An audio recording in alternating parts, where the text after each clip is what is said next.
Class 7 থেকে 12 পর্যন্ত সমস্ত ছাত্রছাত্রীদের জন্য এডুভবন নিয়ে এলো এক অভাবনীয় সুযোগ। এবার থেকে অনলাইন মোবাইল অ্যাপে পড়ার সুযোগ পাবে সাধারণ মধ্যবিত্ত স্টুডেন্টরাও।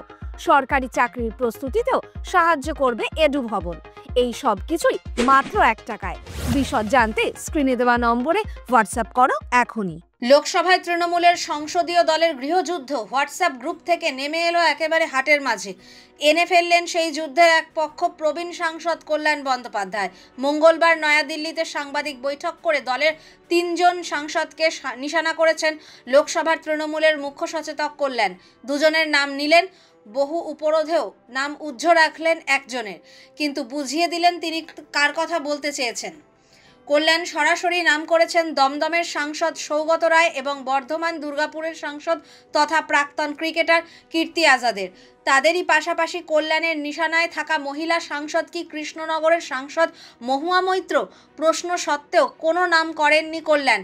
সারাক্ষণ বলে গিয়েছেন এক মহিলা সাংসদ, ওই ভদ্র মহিলা সৌগত, এবং ওই মহিলা সাংসদকে এক বন্ধনীতে ফেলে কল্যাণ বলেছেন, সৌগত রায়ের কোনো ক্যারেক্টার আছে নাকি? নারদার টাকা নিয়েছিল মনে নেই? নারদার চোর আর তার থেকে গিফট নেওয়া সব 2 নম্বরীগুলো এক জায়গায় হয়েছে। 2 নম্বরীদের এক জায়গায় হতে বেশি সময় লাগে না। বিদেশে থাকা ব্যবসায়ীদের কাছ থেকে উপহার নিয়ে সাংসদে আদানি এবং মোদিকে জড়িয়ে প্রশ্ন তোলার অভিযোগে গত মেয়াদের শেষ পর্বে সংসদ থেকে মহুয়াকে বহিষ্কৃত হতে হয়েছিল।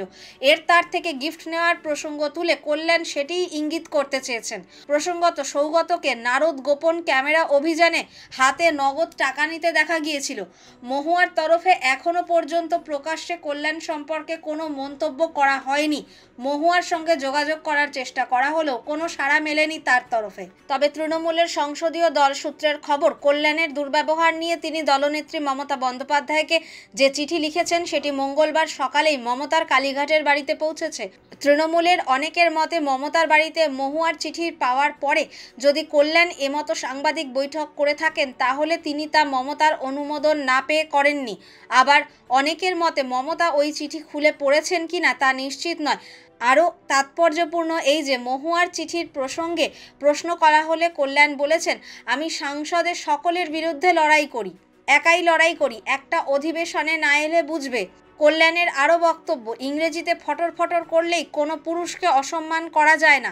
দিদি যদি মনে করেন আমি ভুল করেছি বলে দিন, আমি সব ছেড়ে দিয়ে চলে যাব, আমার কি আছে?